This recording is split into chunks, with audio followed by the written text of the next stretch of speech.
Olá, pessoal. Bom dia. Eu sou a Thaís Bernardes, jornalista e fundadora do Portal Notícia Preta, que é um portal de jornalismo antirracista, e a convite da Leilane. Estarei aqui toda segunda-feira batendo um papo com vocês, falando sobre a luta antirracista, sobre o que é jornalismo antirracismo, e a gente vai ter, além de posts no feed da Leilane, também lives aqui no seu Instagram. Então peço que enviem suas perguntas, dúvidas, que participem, que interagem. Vamos interagir aqui com a gente. Queria agradecer a Leilane por essa oportunidade. Eu sempre digo que a luta antirracista não é uma luta apenas do povo negro, muito pelo contrário. É uma luta de todos e todas que acreditam numa sociedade mais justa e uma sociedade mais igualitária. Então, é por isso, é por essa luta antirracista que a gente está aqui ocupando o perfil da Leilane e, mais uma vez, agradeço o convite. Eu vou convidar para a gente falar hoje nessa nossa live, que é sobre a história do jornalismo negro, e a gente depois vai terminar aqui nos tempos atuais, né? Mas de onde veio o jornalismo negro e essa luta antirracista. Eu vou convidar a Alane Reis, que é editora da revista Afirmativa, uma revista feita por mulheres negras, majoritariamente lá de Salvador, lá da Bahia. Vou já chamar a revista Afirmativa aqui. E lembrando, quero pedir a vocês que sigam o Notícia Preta, aqui a revista Afirmativa já está aqui, e o meu perfil, que é a Thaís Bernardes, Thaís com 2 Is e Bernardes com 2 S no final. Eu que sou a editora-chefe e a fundadora do Notícia Preta. Alane. Oi, bom dia. Vou botar aqui rapidinho. Pronto. Tá conseguindo me ouvir direitinho? Estou conseguindo, sim. Alane, muito obrigada por aceitar o convite da gente bater esse papo aqui no perfil da Leilane.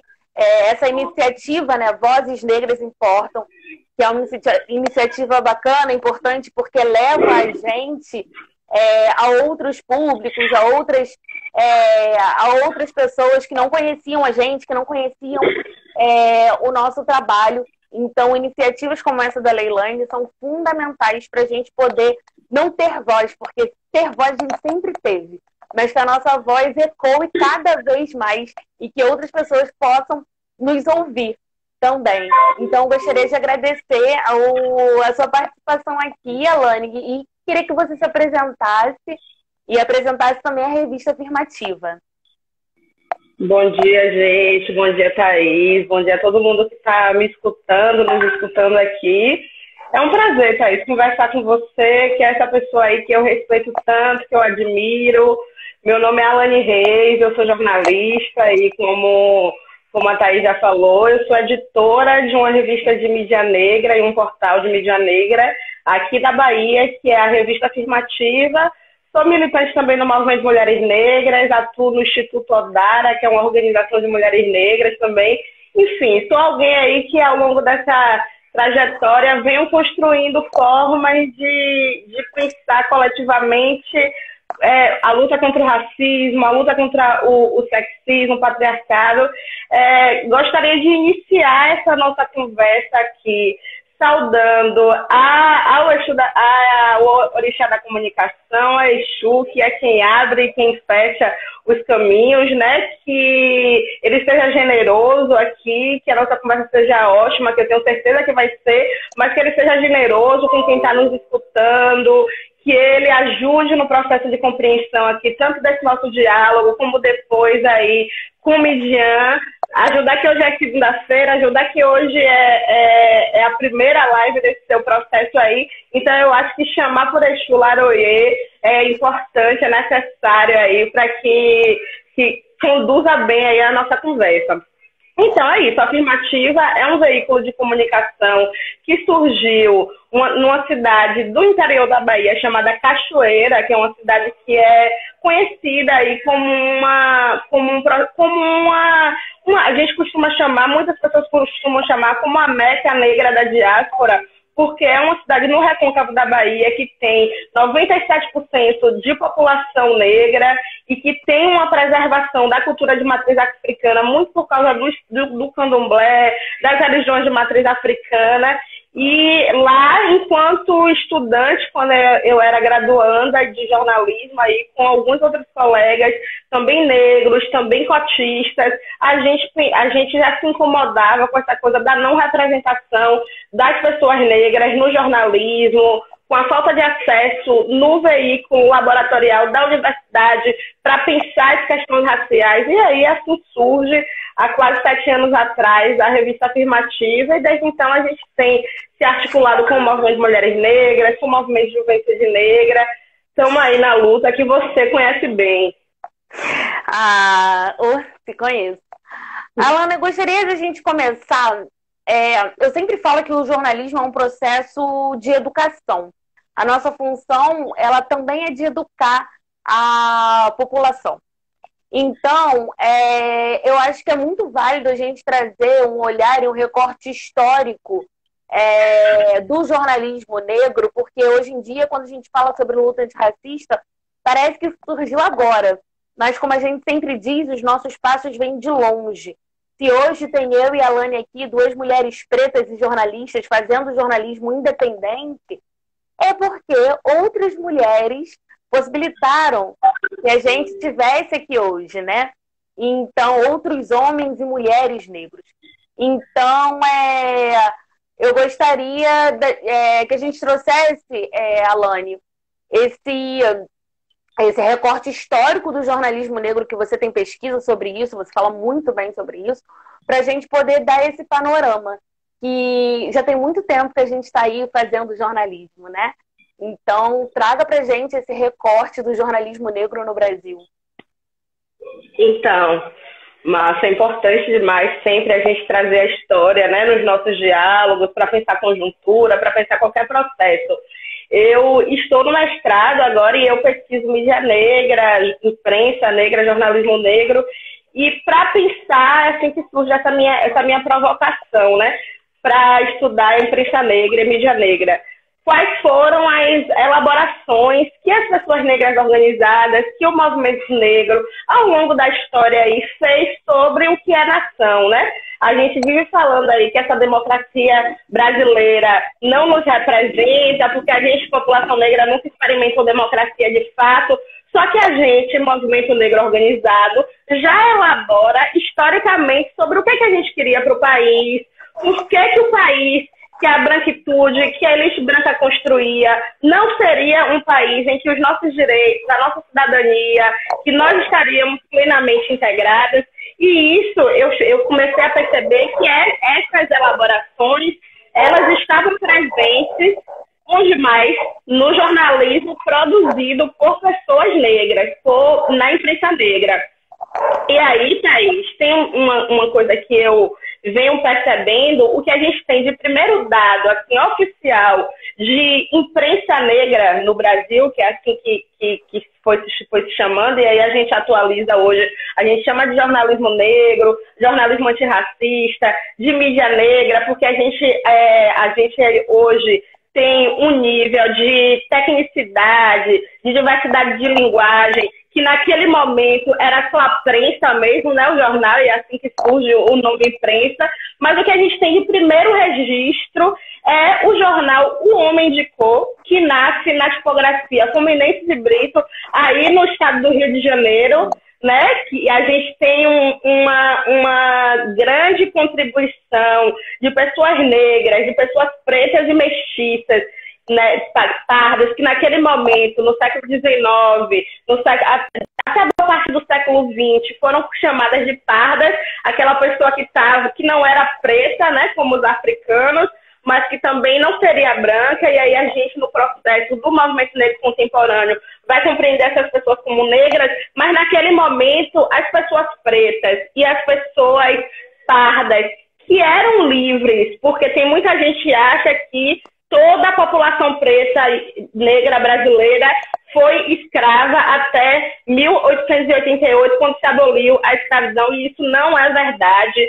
Quando teve o processo de abolição, mais de 70% das pessoas pretas e pardas do Brasil já eram livres, e eram livres não por concessão da generosidade, da branquitude colonial, muito pelo contrário, era livre a partir do processo de organização dos grupos, das irmandades que a gente conhece, né? Das famílias pretas que se organizavam para ir comprando a alforria de um filho, depois de outro filho, da mãe, do pai.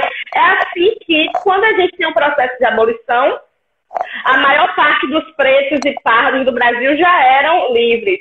E dentro de uma família que já era a terceira geração de pretos livres, aí do estado do Rio de Janeiro, que nasce o jornal Homem de Cor, na tipografia Fluminense de Brito, né, do Francisco de Paula Brito, que é essa terceira geração, de 1833. Aí, durante o século XIX, a gente tem uma pesquisadora muito importante de ser lida por todo mundo, que é Ana Flávia Magalhães Pinto, que inclusive Midian fez uma entrevista com ela aí ontem, que está maravilhosa, está disponível. Ela vai nos trazer essas experiências, que durante o século XIX, várias pessoas pretas no estado do Rio de Janeiro fizeram jornais.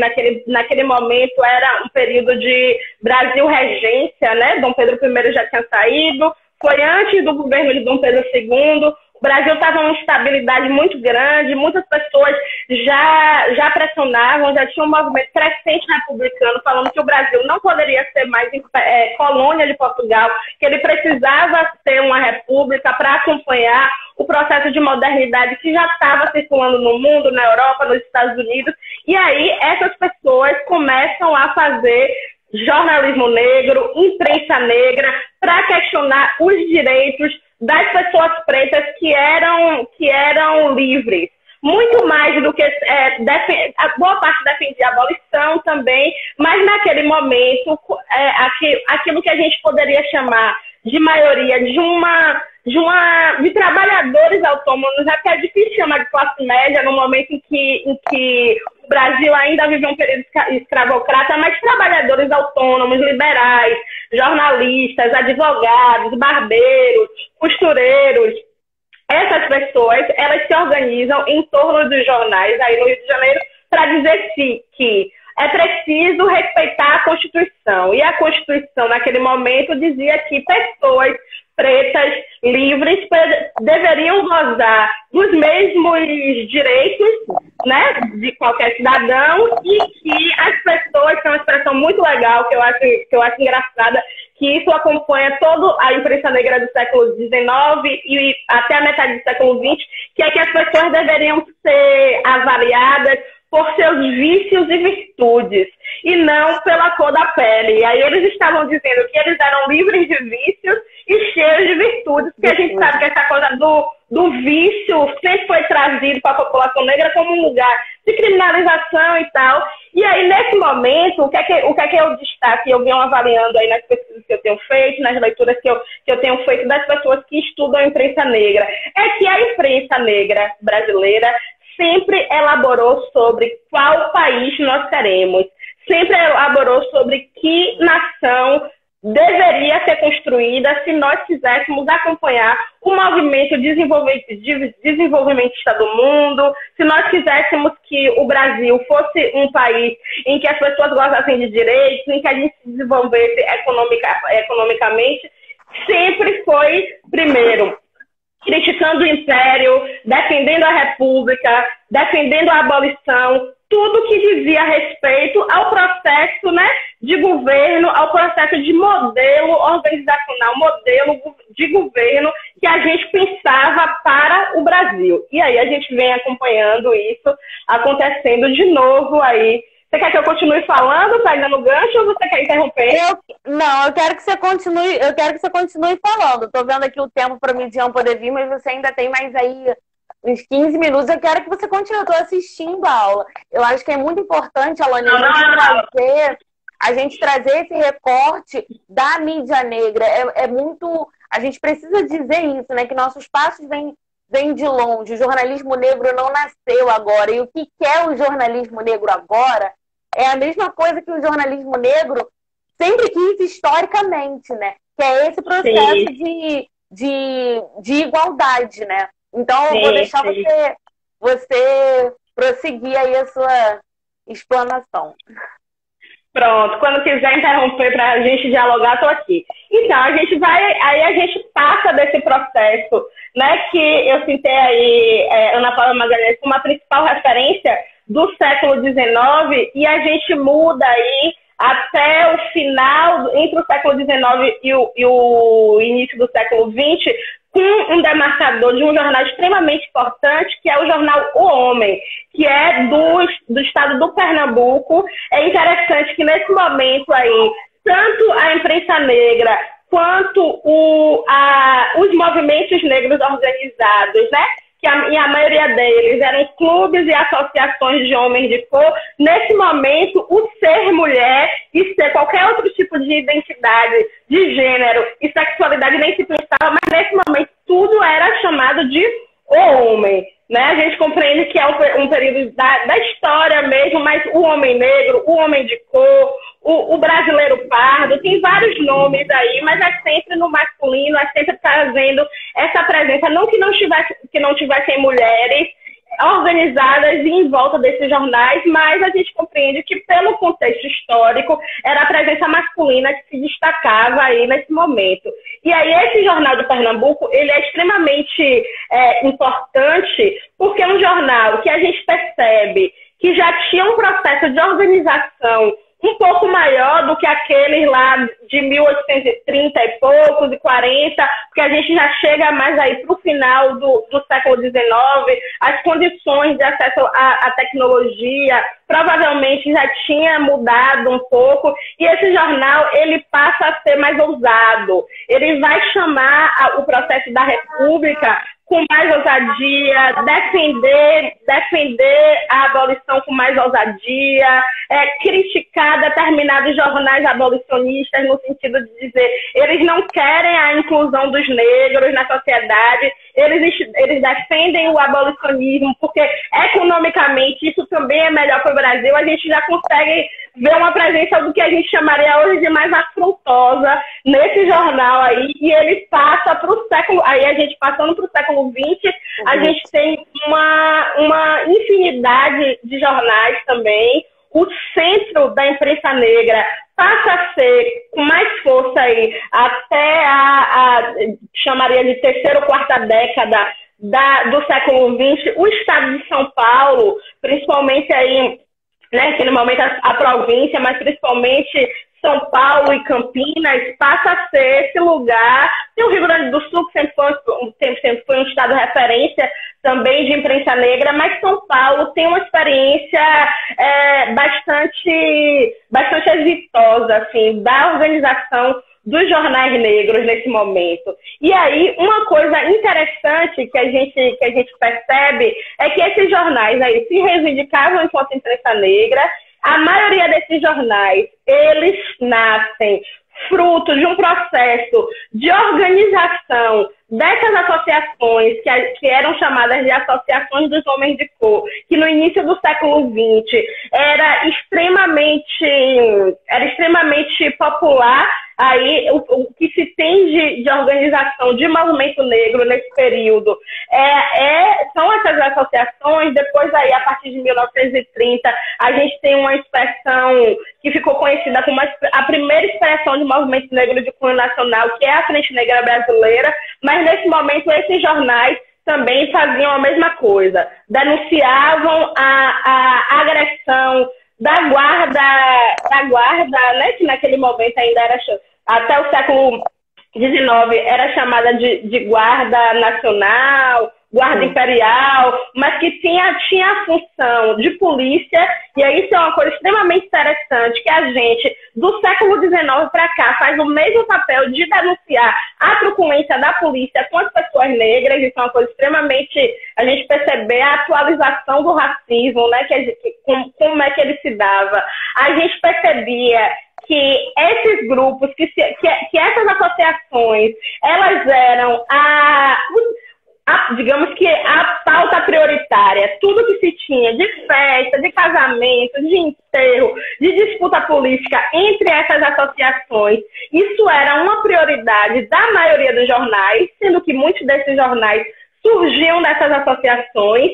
É importante, uma coisa que eu sempre acho importante a gente trazer, que a maior parte desses jornais, até o início do século XX, digamos que até 1950, eles faziam um processo de reforçar a ideia de que o Brasil poderia ser uma democracia racial, de que a gente poderia construir essa coisa da raça brasileira, que aí muita gente vai dizer, mas hoje vocês criticam o mito da democracia racial, porque a partir da década de 70, junto com os movimentos negros que foram criados, o MNU tem o Movimento Negro Unificado, MNU, tem um papel fundamental nesse processo, que é de denunciar que no Brasil, que a elite branca escravocrata, que sempre se beneficiou dos privilégios de ser branco, inclusive os brancos pobres, que vinham de Portugal, de outros impérios europeus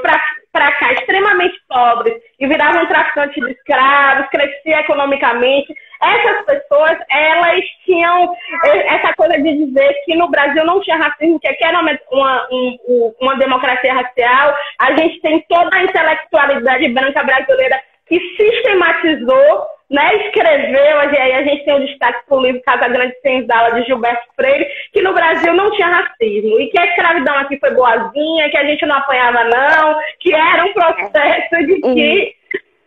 Pode falar, eu continuo. E como esse mito da democracia racial impede a gente de andar, né, até hoje, assim, impediu a gente de alcançar diversos espaços, porque o mito da democracia racial leva aquele pensamento de que somos todos iguais, é uma sociedade única, plural. E eu sempre digo que quando a gente não vê a diferença, a gente não tem como fazer nada para mudar, porque assim, a partir do momento que você acha que somos todos iguais, você não vê que tem gente que sofre porque é preto, e aí você não consegue entender como que a maioria, ou consegue entender muito bem, como que a maioria da população carcerária é negra. Então, assim, dizer que somos todos iguais impede que a gente avance rumo a uma sociedade mais justa e igualitária, não é? E o outro, como o nosso tempo tá curto, eu queria levantar um outro ponto com você, que é em relação a como essas mídias antirracistas, esses jornais antirracistas, eles se faziam para se manter, né? Hoje a mídia antirracista, a gente sabe, tanto eu quanto você, você que tem uma revista, eu que tenho um jornal, da dificuldade que é a gente conseguir se manter financeiramente. A gente não tem apoio financeiro e a gente faz, oxalá sabe como, as nossas mídias. E como que isso acontecia ao longo da história? Você falou que o primeiro jornal que teve, que foi o Homem de Cor, em 1833, né? Como que esses jornais eles se faziam para se manter num período pós-escravidão? Anterior, né? Porque 1833 aí ainda era anterior à escravidão. Exatamente. Se você puder fazer como eles faziam isso para chegar até como que a gente faz, porque como a gente faz também não sei, mas sabe como que era essa relação? Então, só para fechar a ideia, e aí eu entro nesse ponto, hoje em dia, no contemporâneo, na 2020, uma pessoa que consegue ter a coragem de abrir a boca e dizer que não, a gente é todo mundo igual no Brasil não tem racismo, ela está vivendo em outro tempo histórico, ou ela é uma pessoa negra que absorveu todo o processo de alienação política e alienação da sua personalidade, da sua vivência, de passar os anos fruto desse discurso da branquitude hegemônica, ou ela é uma pessoa branca que está fechando os olhos e os ouvidos para a realidade, para tudo que o mundo tem debatido. Que o Brasil aí é o campeão de morte, né? A polícia do Brasil é a que mais mata, as mulheres negras no Brasil são as que mais morrem, tudo que existe de desgraça social é a nossa população que sofre. Então, se hoje em dia, depois dessa coisa de que o movimento negro vem nos últimos 50 anos denunciando que escrevendo tese, carta, manifestação, marcha, denúncias internacionais da realidade do racismo, se ainda assim essa pessoa abre a boca para dizer, não tem racismo, ou ela é uma pessoa negra que está precisando de ajuda, ou ela é uma pessoa branca, nossa inimiga. É desse lugar aí que eu acho que vale a pena a gente contextualizar o debate, porque a informação está disponível, né, para todo mundo que tiver interesse.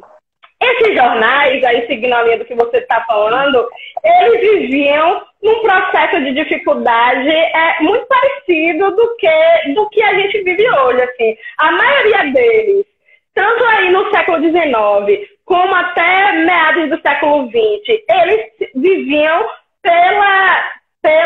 pelo investimento das pessoas que acreditavam que aquele jornal era importante. Né? A maioria deles vinha no próprio bolso dos redatores, dos jornalistas. Algumas experiências elas são mais interessantes porque essas associações, esses movimentos que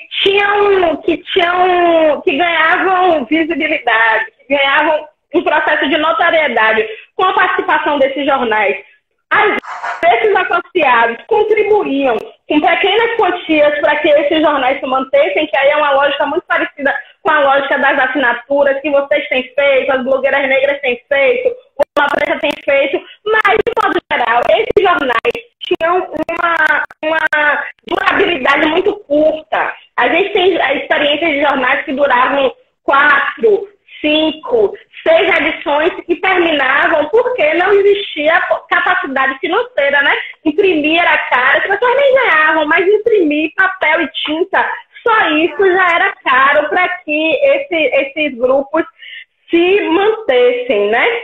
Mas aí, falando em relação à democracia racial, a gente tem mais quanto tempo para organizar? A gente está concluindo aqui para mais 4 minutos para eu poder chamar a Midian para fazer 30 e 30.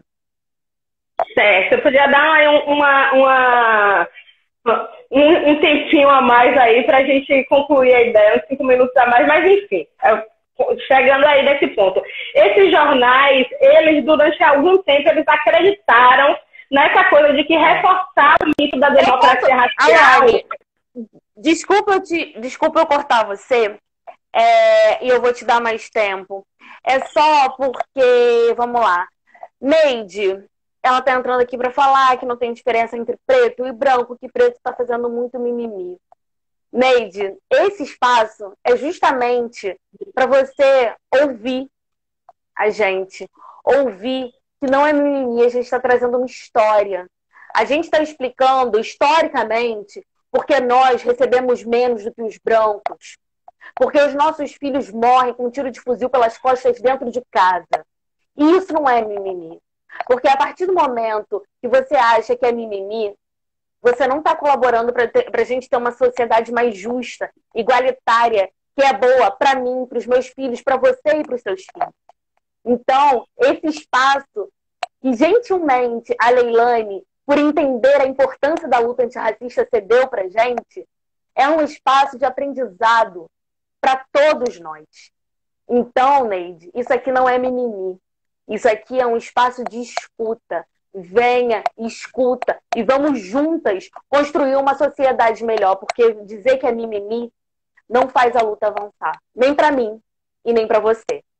Vamos lá, Alane, conclua.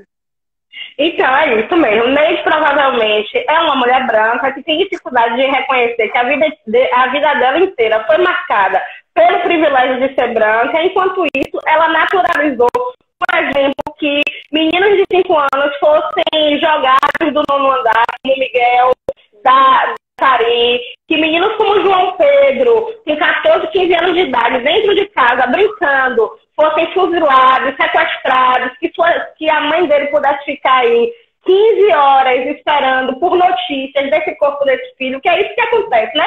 Quando a gente diz assim, a gente tem que ter essa dicotomia, e aí eu vou e volto na ideia, mas quando a gente diz assim, cada 23 minutos morre um jovem negro no Brasil, eu não sei se as pessoas brancas Eita, Alane, a conexão tá falhando. Tá falhando? Alane? Oi, você tá me ouvindo? Você ficou meio robótica, assim. Agora um pouquinho melhor. A imagem tá bem ruim, tá meio um robozinho, assim, mas vamos lá. Você quer que eu saia para tentar entrar de novo? Pra Não, acho que finalizar? agora vai. Porque a gente tá. Como a gente tá concluindo, eu acho que é melhor a gente ir, mas eu acho que agora você congelou de vez. Vamos lá. Tá me ouvindo? Tá conseguindo me ouvir, Thaís? Agora tô. Bacana. Pronto, então Vamos lá.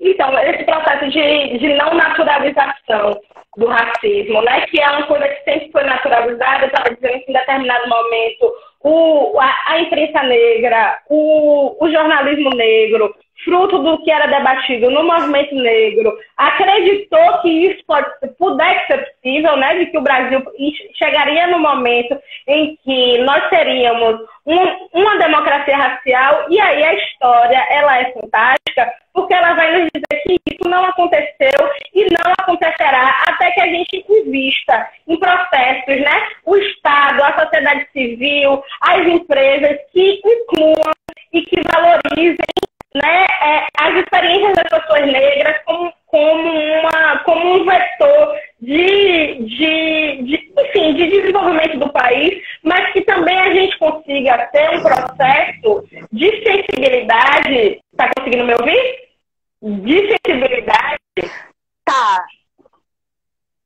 De sensibilidade para compreender que quando a gente está aqui falando de racismo, de vida negra que importa, a gente não está aqui fazendo mimimi, a gente não está aqui porque a gente não gostaria de estar fazendo outras coisas da vida. A gente gostaria sim, a gente gostaria que a nossa vida tivesse a liberdade que a vida das pessoas brancas tem de escolher se elas podem ou não. Porque a pessoa que consegue escolher se ela pode ou não falar sobre racismo, se ela pode ou não refletir sobre o racismo, essa pessoa é uma pessoa branca que não está afim de enxergar os seus privilégios. E aí, para finalizar, eu compartilhar um pouco essa coisa da reflexão que a gente vinha fazendo na conversação por WhatsApp, que é essa coisa da necessidade de se... Alane, a conexão ficou... Perdão. A conexão ficou... A compreensão ficou difícil, amiga. Peraí que eu vou... Ficou difícil de... Tá. Veja se você consegue me ouvir melhor. Nada. Agora eu consigo um pouco melhor. A imagem ainda tá... Não, agora eu consigo ouvir melhor. A imagem ainda tá um pouco ruim, mas como a gente tá encaminhando pra Midian poder entrar, que senão depois eles estão cortando a live em 1 hora e a Midian só vai ter 15 minutos de fala, se a gente não adiantar aqui o nosso papo. Para finalizar, essa coisa de refletir sobre o antirracismo, né? E que o antirracismo, mais do que a reflexão, mais do que a hashtag, mais do que a bio das nossas redes sociais, é uma prática cotidiana, né? De entender, por exemplo, essa coisa dos movimentos das lives é interessante, mas a gente tem que fazer esse questionamento, esse tensionamento nas redações dos jornais, nos espaços em que a gente atua, né? As pessoas brancas têm que perceber que o racismo virou a pauta do dia no mundo, porque é uma realidade e que quem precisa ser antirracista não somos nós, pessoas negras. Quem precisa ser antirracista são as pessoas brancas. Porque nós, eu e você, que somos duas mulheres pretas, que ultrapassamos diariamente uma série de dificuldades para que a nossa presença política, que o nosso conhecimento profissional, técnico, intelectual seja respeitado, a nossa existência por si só é antirracista. A nossa presença no mundo por si só, né, é emancipada, empoderada. Nós respiramos antirracismo. Quem precisa refletir, ter uma prática cotidiana do antirracismo são as pessoas brancas e a gente tem que acreditar que isso é possível, né? Nós precisamos acreditar, as pessoas brancas que já se compreendem antirracistas têm um papel fundamental que é de educar seus pares raciais, de conversar com as outras pessoas brancas para que elas entendam, porque senão a gente vai pegar, nós, pessoas negras, né, que sofremos as dores. Você tem um filho, eu acredito que toda vez que você vê uma notícia de um menino negro assassinado, você pensa, poxa, poderia ser meu filho. Isso vai criando uma série de dores e traumas e até de ódio, que se a gente encara na mesma crueldade que a branquitude nos traz, a gente assume que a gente vive uma guerra racial no Brasil. E aí não vai ser legal. E aí não vai ser interessante. A gente feito esse processo aí de tentar o diálogo, porque a gente acredita ainda no diálogo. Alane, eu queria agradecer você, porque o nosso tempo é curtinho, pela aula que você deu pra gente. Que pena. Não apenas sobre jornalismo antirracista, mas, enfim, outras pautas que tangem aí essa luta antirracista. Quero agradecer. Vamos ver se a gente consegue fazer com que você volte outras vezes. Seria um prazer. E minha amiga, eu quero agradecer e quero pedir para todos sigam a revista Afirmativa. Quem puder apoiar a revista Afirmativa, eu sempre falo que ser antirracista é financiar projetos, seja de cultura, seja artistas, é financiar os projetos da população negra. E a revista Afirmativa, assim como Notícia Preta, são 2 veículos independentes. Então, sigam a revista Afirmativa e colaborem com a revista Afirmativa. Minha amiga, vou te deixar para você dar um tchau, vou chamar a Midian Noelle. Beijo, boa conversa para vocês. Beijão para a Midian aí que vai entrar também. Obrigada, Thaís. Tchau, tchau. Obrigada, minha irmã. Agora a gente vai chamar a Midian Noelle, que é uma... Aqui, deixa eu procurar a Midian. Aqui, ela tá aqui. Vamos lá. Midian Noelle, jornalista, colunista do Correio 24 Horas. Olá! Oi! E aí? Tudo bem? E aí? Tudo bom? Irmã, tô muito feliz de você estar aqui com a gente nesse bate-papo. Essa é a primeira live que a gente faz aqui no perfil da Leilane. Não podia ser outra, né? Falar sobre jornalismo antirracista. Então, como o nosso tema é curtinho, eu não vou fazer aquela chuva de elogios que eu sempre faço para você, não vou fazer isso hoje. E vou pedir para que você se apresente, minha amiga. E eu já vou pedir para que você se apresente e já vou seguir numa pergunta, né? Que a gente viu, aí tem umas 2, 3 semanas, a pauta do antirracismo surgir na nossa sociedade como se parte, né, das pessoas tivessem descoberto que o racismo existe, né? E aí eu queria que você, com esse seu, né, em seu lugar de jornalista, dissesse o que, segundo você, fez com que agora a imprensa, enfim, toda a sociedade, entre muitas aspas, se desse conta de que o racismo existe. Enfim, tudo certo. Perfeito. Tá me vendo bem? Me escutando bem? Tudo ok? Tá linda. Então, gente, primeiramente, muito obrigada, Thaís. Você sabe de todo o apreço e respeito que eu tenho por você. Muito feliz também em escutar essa aula que a Alane deu, né? A Alane é outra profissional que eu respeito muito aqui da Bahia e que eu tenho a chance, tive a oportunidade de acompanhar durante algum tempo e tudo que ela se transformou e construiu agora também com a revista Afirmativa, com o Instituto Odara, enfim. E você, obrigada, viu? Você está fazendo algo muito importante, você é uma mulher de referência, Notícia Preta é um canal de referência muito importante pra gente. E ter uma pessoa da sua qualidade, caráter, à frente de um canal de comunicação tão potente pra gente é muito valioso enquanto mulher negra, enquanto profissional de comunicação. Obrigada. E agradecer a Leilane também pela oportunidade, né, de abrir esse espaço, porque a luta antirracista também se vale disso, né? Da gente tentar equilibrar a partir dos espaços que, no caso, a população branca tem. Temos aliados.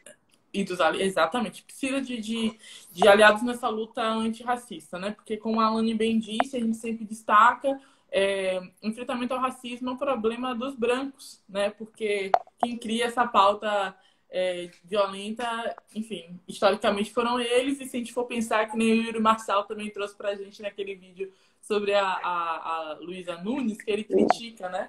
Ele elenca todos os grandes problemas mundiais. Quem puxou mesmo foi a branquitude. Então, vamos lá. Sobre a resposta da sua pergunta, de que parece que todo mundo enxergou agora a pauta racial, eu acho que tem várias questões, né?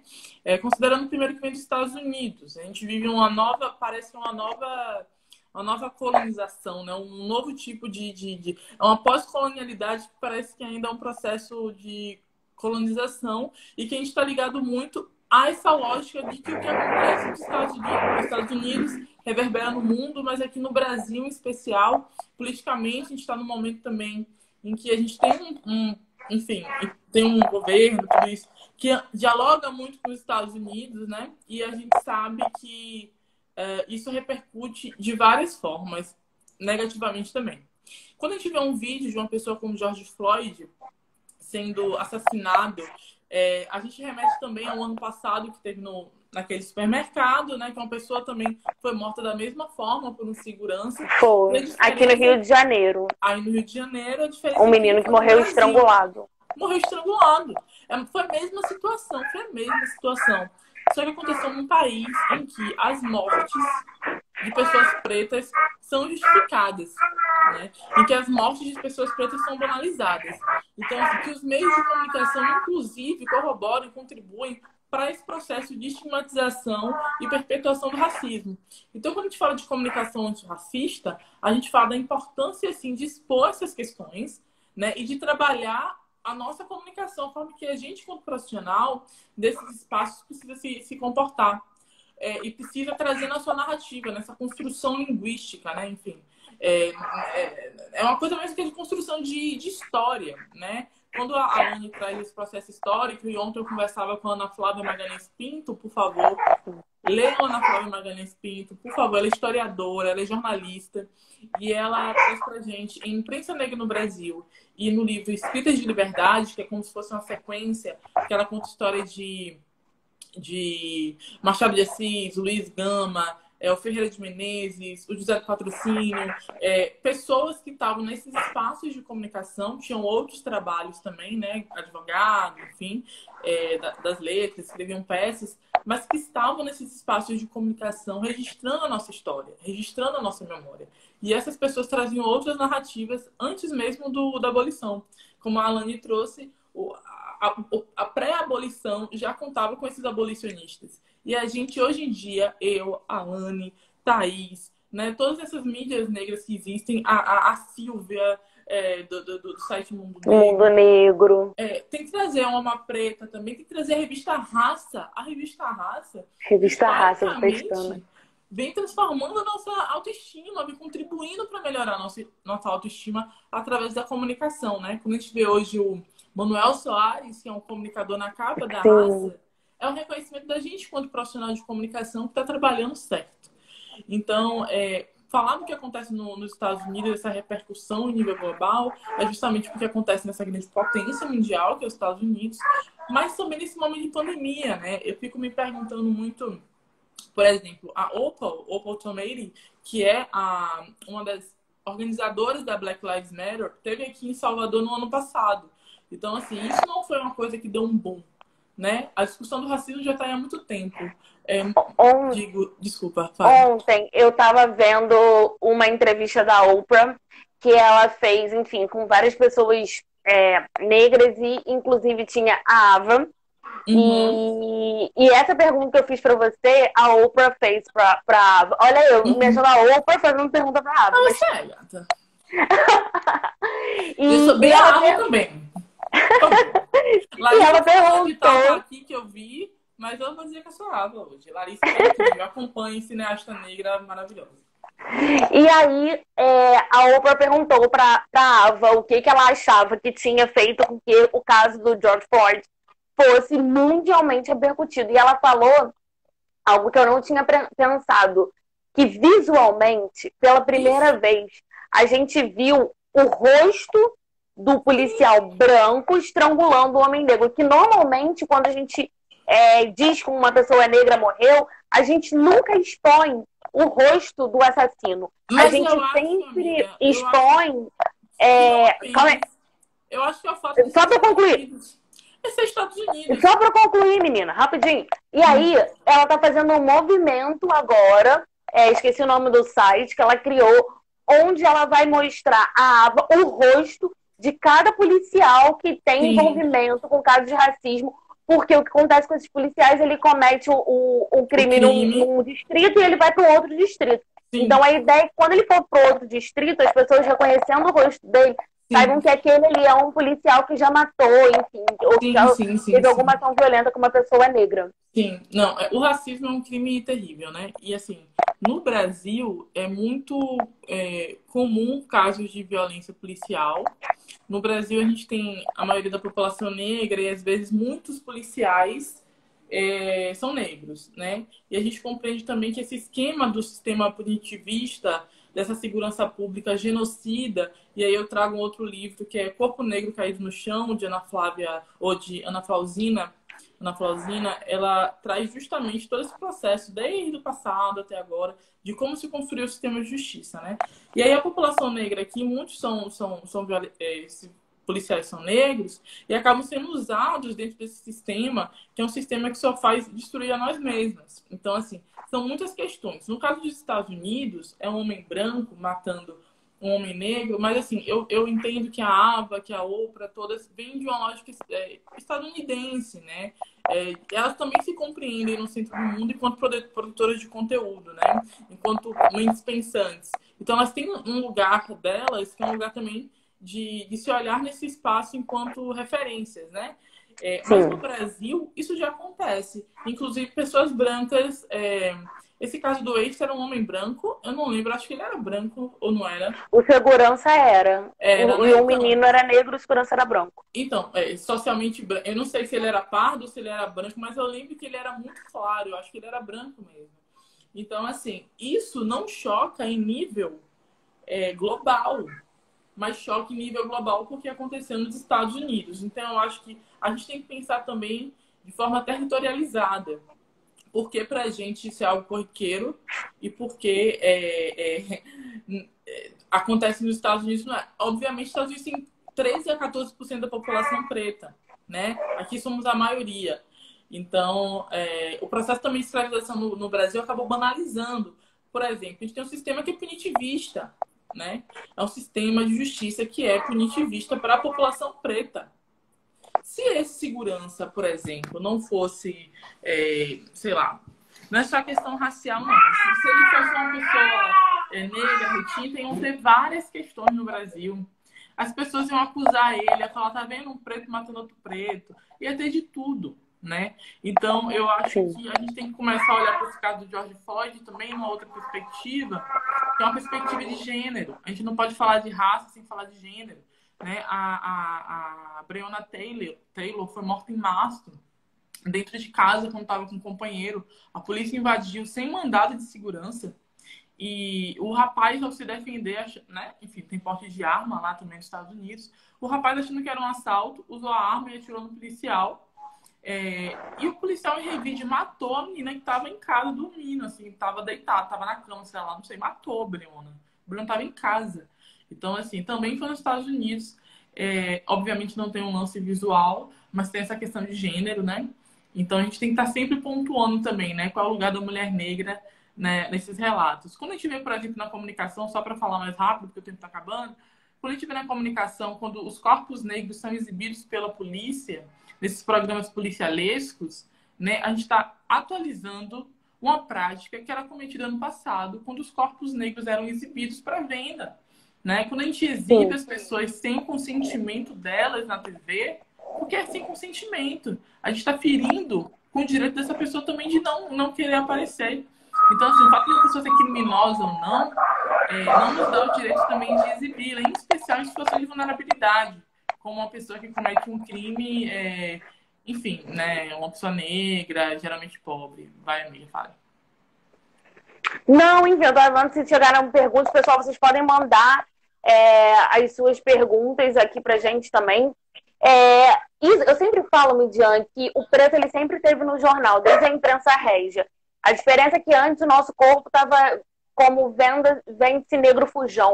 E hoje a gente está no mesmo jornal, numa editoria que se chama Geral, né? Que é o corpo preto preso e tal. E isso que você falou desses programas sensacionalistas e violentos mesmo, porque é violento, né? Eles, isso, assim, eles colaboram para uma ideia coletiva de que a população negra é sempre a mais violenta, é sempre a que mais mata, e como isso vem sendo construído na nossa mente ao longo dos anos, diariamente. E muitas vezes, para quem mora em favela, periferia, esse tipo de programa faz um sucesso muito grande, assim, Sim. sabe? Quantas vezes eu passo num bar, enfim, quem circula por esse ambiente de favela e periferia, você passa no bar, tá lá ligado num programa onde está dizendo, sabe, que o preto... Então, assim, essa construção da mentalidade coletiva, ela também está naquele lugar. Esses programas dizendo para a população preta e periférica que eles são violentos, né, Midian? Perfeito. Perfeito. Minha pesquisa de mestrado, eu fiz mestrado em cultura, né? Estou buscando aí voltar para a comunicação, mas foi muito no doutorado, mas foi muito importante fazer esse mestrado em cultura para estudar a perspectiva da cultura de violência do Brasil.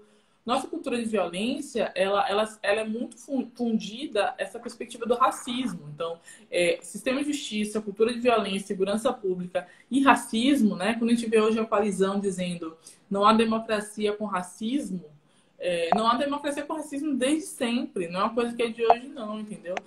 Não há cidadania para a população negra com racismo. Quando a gente pensa que antes da abolição, pessoas pretas já eram livres e entre 6 e 7 pessoas a cada 10 pessoas já eram livres no Brasil. E ainda assim não eram consideradas pessoas, né? Não eram consideradas enquanto cidadãs, mesmo com a lei garantindo isso. É nesse sentido de falar que a gente lida com racismo todo dia e que é banalizado. A violência é banalizada para os nossos corpos, né? Para os corpos pretos, porque foi naturalizado nesse processo de construção do Brasil, né? O Brasil foi forjado a partir de uma lógica da violência muito atrelada ao racismo. E a comunicação utiliza disso para se manter. A gente está encaminhando para o fim já. Tem uma outra coisa que eu sempre falo e eu queria que você também desse seu panorama, se você concorda ou não. Eu sempre falo que o jornalismo antirracista... Gente, desculpa, meu filho tá falando, tá? Vocês estão ouvindo uma criança aí no fundo. Eu sempre falo que o jornalismo antirracista, ele não é um jornalismo feito única e exclusivamente por pessoas negras e para pessoas negras. Muito pelo contrário. Jornalismo antirracista parte que a gente entende a comunicação, formas de se comunicar que não sejam violentas, que não perpetuem as violências. Isso é você fazer um jornalismo antirracista. E aí eu sempre digo que todas podem ter uma escrita antirracista e não violenta, não precisa ser negro para isso. E aí eu gostaria que você trouxesse, enfim, esse recorte do que para você é a mídia antirracista e como que a gente pode fazer jornalismo antirracista nos espaços que a gente ocupa até na mídia tradicional, você que é colunista do Correio 24 Horas, por exemplo. Perfeito. Eu ocupo esse espaço enquanto colunista do Correio por conta muito do meu processo de formação no jornal, né? Que eu trabalhei durante muito tempo lá e eu sempre percebi na fala dos meus colegas, na escrita, por exemplo, teve uma que foi clássica. Além de negras, tinha o corpo tatuado. Isso foi em 2010, 2011, um colega meu falou, e eu ainda estava compreendendo essa perspectiva racial, de enfrentamento ao racismo, e já me incomodou. Hoje em dia, por exemplo, é um colega ótimo, que faz matérias incríveis, mas que é um processo de construção. Eu acho que as pessoas têm que estar atentas, as pessoas têm que estudar, as pessoas têm que estudar o racismo. Tem que parar de perguntar a gente também tudo, né? Eu acho que as pessoas têm muito conteúdo. Nós, enquanto profissionais de comunicação,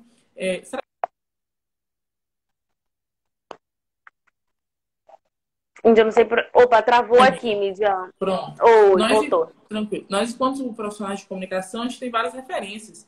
Cleidiana Ramos, né? A gente tem a Rosane Borges, a gente tem o Denis de Oliveira, a gente tem Muniz Sodré, a gente tem tanta gente importante que a gente pode ler sobre comunicação negra e entender a importância dessa comunicação. Pessoas da área da literatura, das letras também, que debatem sobre isso. Então, acho que a onda é estudar, pesquisar e entender também que a comunicação tem que estar em todos os espaços.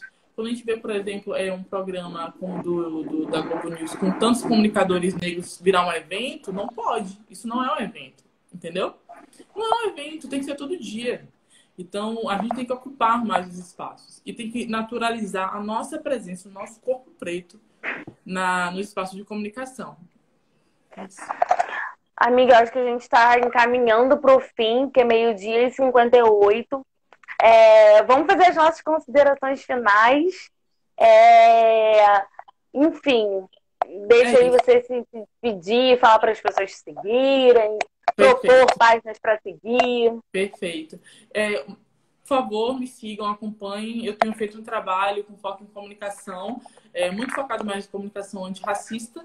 Eu tenho feito algumas entrevistas, já entrevistei Flávio Oliveira, a Ana Flávia Magalhães Pinto, a própria Thaís, o Pedro da Alma Preta, pessoas que são da área de comunicação, que são referências e que têm uma diversidade, uma pluralidade muito grande para a gente. A própria Nayara Leite, que também contribui na afirmativa. Enfim, são pessoas e referências que tem lá na página que eu deixo para vocês. Acompanhem. Muito grata, Thaís, por esse momento. Obrigada, Leilane. Máximo respeito e segue junto na luta antirracista, na comunicação, por uma comunicação efetiva e respeitosa com a população preta. E é isso, galera. A gente está encaminhando para o final. Bom, vou repetir aqui os arrobas. A gente falou antes com a Alane Reis, da Revista Afirmativa, @Revista Afirmativa. Sigam também Lidia Noelle, que sempre traz conteúdos maravilhosos no seu Instagram. Sigam @NoticiaPretaBR, que é o meu jornal. Eu sou a Thaís Bernardes, meu arroba é Thaís, com TH, 2 I, Bernardes, com 2 S no final, tá lá no feed da Leilane. Então, sigam a gente e, acima de tudo, que eu já falei no papo com a Alane, ser antirracista também é apoiar e financiar projetos. Isso é ser antirracista. Quando a gente fala de criação de oportunidades para a gente poder avançar, é isso. Quando você financia um projeto antirracista, você está financiando um coletivo. Você está financiando diversas pessoas, né, que vão poder caminhar a partir daquela sua contribuição. Então, é isso. Se você acredita numa sociedade mais igualitária e mais justa, é preciso que a gente apoie os projetos, enfim, que estão sendo aí desenvolvidos pela negritude. É muito importante esse apoio de vocês. Midian, Obrigada. Um beijo, minha amiga. Maravilhosa você sempre. Te respeito, te admiro. Você é incrível, amiga. Obrigada. É recíproco. A gente vai parar, que senão a gente vai começar a se elogiar, porque a gente faz isso todos os dias. Todo dia a gente se liga, a gente bate papo. E a gente se elogia. Então é isso, pessoal. Muito obrigada. Leilane, muito obrigada. E 4 horas da tarde a gente volta numa live sobre representatividade com a Asa Nigeri, que é maravilhosa. Não percam. Espero aqui. Beijo.